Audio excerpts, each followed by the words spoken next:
ওই হারকিপ্টের দলেরা, জানি তোরা কোনোদিন ঈদের দাওয়াত দিবি না, একদিনও ফোনও করবি না, জানি তোদের মন নাই।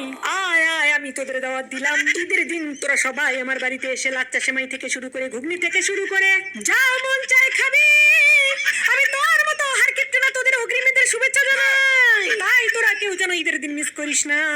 সকলে ঈদের দিন আমার বাড়িতে এসে হাজির হ। কে? আমি ননাস। আচ্ছা, আপনাদের ননদ ননাসদের প্রিয় কাজ কি? ননাসদের আবার পছন্দের কাজ কি? ননাসদের পছন্দ। এক্সকিউজ মি, জি বলেন।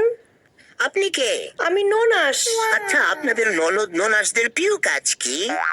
ননাসদের আবার পছন্দের কাজ কি? ননাসদের পছন্দের কাজ হচ্ছে ভাই ভাই বউয়ের সংসারে কিভাবে গিট্টু লাগানো যায়। মাকে সারাদিন 24 বার কল দিয়ে সারাদিন ওই আজারি হুজুরের মতো ওয়াজ শোনায় মায়ের কানে। সংসারে কিভাবে পেঁয়াজ দিয়ে গিট্টু লাগানো যায়, ভাই ভাই বউয়ের কি দোষ, কোন সময় কিভাবে দোষ ধরা যায়। শুধু তাদের না, তাদের বাড়ির তাদের বাপ মার কি দোষ ধরা যায় সবকিছু আমরা মনে করিয়ে দিই। তারা বয়স্ক মানুষ, তাদের তো এত কিছু মনে থাকে না, আমরা এগুলো মনে করাই দিই তাদের কি দোষ ধরা যায়।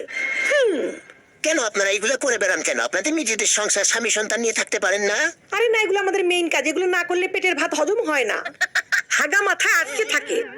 তো এই যে সম্পর্ক খারাপ করে দেন, বৃদ্ধ বয়সে কে দেখবে আপনার বাবা মাকে? বৃদ্ধ বয়সে আবার কে দেখবে? ভাই ভাইয়ের বই দেখবে, আবার কে দেখবে? তো এই যে সম্পর্ক খারাপ করে দিতেছেন, পরে এগুলোর ইফেক্ট পড়বে না?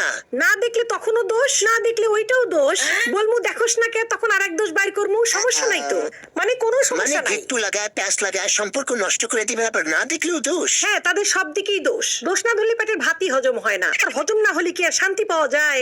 এই যে গিট্টু লাগান, তারা এগুলো বোঝে না? আরে না, আমরা তো মনে করেন উপরে পোস্টপাস ভিতরে জেলাপির প্যাচ। আমরা বুঝতে দিই না, আমরা যে কুবুদ্ধি দিই, আমরা কি বুঝতে দেই? আমরা উপরে উপরে দেখাই আমরা সংসারে মেলা সুখ শান্তি চাই, আমাদের ভাই ভাই বই ভালো থাকুক, বাপ মা নিয়ে ভালো থাকুক। কিন্তু একটি চিরুনির সাহায্যে কি সুন্দর পিঠা তৈরি করে ফেললো, চলুন দেখি। জায়গা ভাল লাগে না। ইন্নানিল্লা, আপনার নিজেরও তো সংসার আছে, সেখানে সময় দেন না, আমার সংসার পরে, আগে ওই সংসার। তাহলে ওই সংসারে আপনার বাবা মাকে বোঝাবেন ছেলের বউকে নিয়ে সুখে শান্তিতে থাকতে। না, তাদেরকে কি বুঝাবো? তারা বয়স্ক মানুষ, তাদেরকে বোঝানোর কি আছে?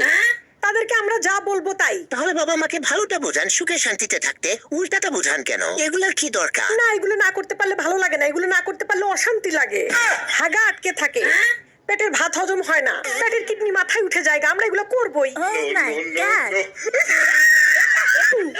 আসসালামু আলাইকুম ভিউয়ার্স, কেমন আছেন? এই যে একটা মজার কথাগুলো শেয়ার করলাম না, কেমন হয়েছে অবশ্যই কমেন্টে জানাবেন। আসলে কি মজার হলেও ছলেমলে এখান থেকে অনেক সময় বাস্তবে হয়ে যায়, সেই কথাই আমাদের আজকে আমি এই ভিডিওর মাধ্যমে একটু তুলে ধরলাম। তো কেমন হয়েছে অবশ্যই কমেন্টে জানাবেন।